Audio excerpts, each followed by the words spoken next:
వేదా, నీతో మాట్లాడాలి. నేను అర్జెంటుగా కాలేజ్కి వెళ్ళాలి. కాలేజ్కి 1 గంట లేట్ అయినా పర్వాలేదు, కానీ నేను ఇప్పుడే నీతో మాట్లాడాలి. నేను ఇప్పుడు మాట్లాడను. ఏదైనా ఉంటే తర్వాత మాట్లాడుకుందాం. తప్పుకో. నీతో మాట్లాడాలన్నాను కదా. బావా, ఏ బావా, ఆగమ్మా, నువ్వేం భయపడక్కర్లేదు. ఇప్పుడు వాళ్ళిద్దరూ మాట్లాడుకోవడం చాలా అవసరం. ఆగు బావా.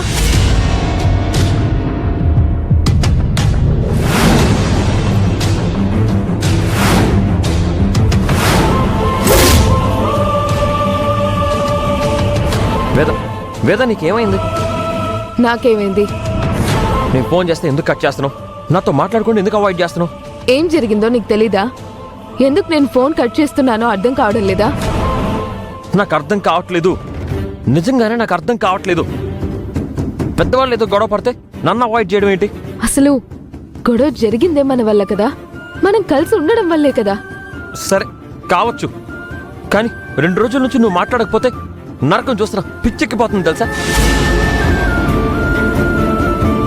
నీకంటే ఎక్కువ నరకం నేను చూస్తున్నాను బావా. నేను తప్పు చేస్తే నా కారణంగా నలుగురిలో మా అమ్మ తల దించుకోవాల్సి వచ్చింది.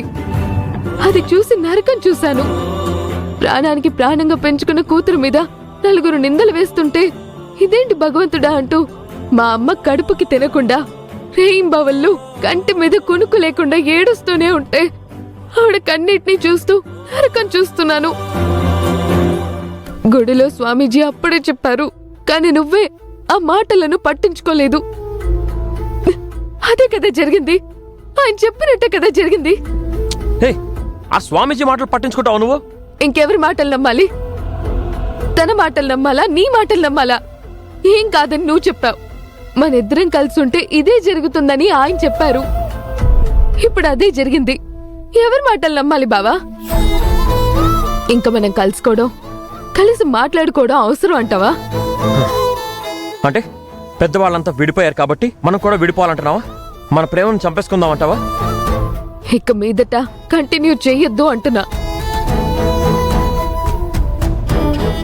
మన మధ్య ఉన్న ప్రేమని ఇంతటితో ఫుల్ స్టాప్ పెట్టడమే మంచిదే అంటున్నా.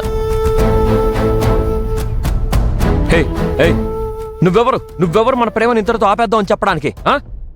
నీకు నచ్చినట్టు నువ్వు డెసిషన్ తీసుకుంటే సరిపోతుందా? నా పరిస్థితి ఏంటి వేదా? నా పరిస్థితి ఏంటి వేదా? నువ్వు లేకుండా నేను ఉండలేను. అది నీకు అర్థం కావట్లేదా? అయినా తప్పంతా మీ అమ్మది వేదా. మన ఇద్దరం కలిసి ఒకే గదిలో ఉన్నాం, అలాగని తప్పు చేసినట్టేనా? వాళ్ళెవరో 4 మాటలు మాట్లాడితే ఆ మాటలు నమ్మింది, కానీ నేను చెప్పే మాటలు వినలేదుగా. నేనేంటో తెలీదా? వినకుండా నా మీద చెయ్యి ఎత్తింది. మా అమ్మ నీ మీద చేయెత్తిందని ఫీల్ అయిపోతున్నావు. ఆ అన్నపూర్ణ మా అమ్మ మీద చేయెత్తలేదు.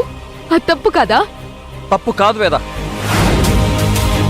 ఎందుకంటే నలుగురిలోనూ కుటుంబంలో అందరి పేర్లని ఎత్తుతూ ఇష్టం వచ్చినట్టు మాట్లాడుతూ ఉంటే ఆవేశాన్ని ఆపుకోలేక మా అత్తయ్య మీ అమ్మ మీద చెయ్యెత్తింది.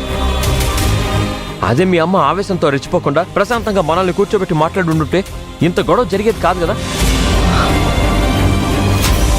ఏంటి ప్రశాంతంగా కూర్చోబెట్టి మాట్లాడాలా? నిన్ను నన్ను చూసి నలుగురు నా మీద నింద వేసి మాట్లాడుతుంటే దానికి తోడు నువ్వేమో ఆ విష్ణుగాడు ఏదో అన్నాడని చెప్పేసి అవును మా ఇద్దరి మధ్య సంబంధం ఉందని మాట్లాడితే అంతా విని వచ్చిన వాళ్ళు నవ్వుతూ ఉంటే వేలెత్తి చూపిస్తూ ఉంటే ఇది మాకు మామూలే అండి, మా అమ్మాయికి వాడికి ఏ సంబంధం ఉండదు, మీరు వెళ్ళిపోండి, మేం మాట్లాడుకుంటాం అని చెప్పాలా? ఏం మాట్లాడుతున్నావు బావా నువ్వు? అయ్యో వేదా, నేను అలా అనడం లేదు. కాస్త సహనంతో ఉండుంటే బాగుండేది అంటున్నాను. ఇంత గొడవ జరుగుండేది కాదు, అదే అంటున్నాను. అయితే మా అమ్మదే తప్పంటావు.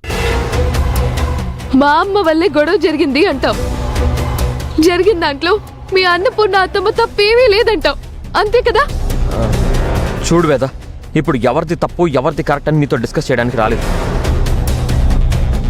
వేద, నువ్వు మాత్రం నన్ను అవాయిడ్ చేస్తే నేను ఊరుకోలేను. నువ్వు నాకు కావాలి, అర్థం కావట్లేదా నీకు? సరే బావా, అయితే నేను ఒకే ఒక్క మాట అడుగుతాను, స్ట్రైట్ గా సమాధానం కావాలి. ఏంటది? నీకు నేను కావాలా, మీ అన్నపూర్ణ అత్తయ్య కావాలా?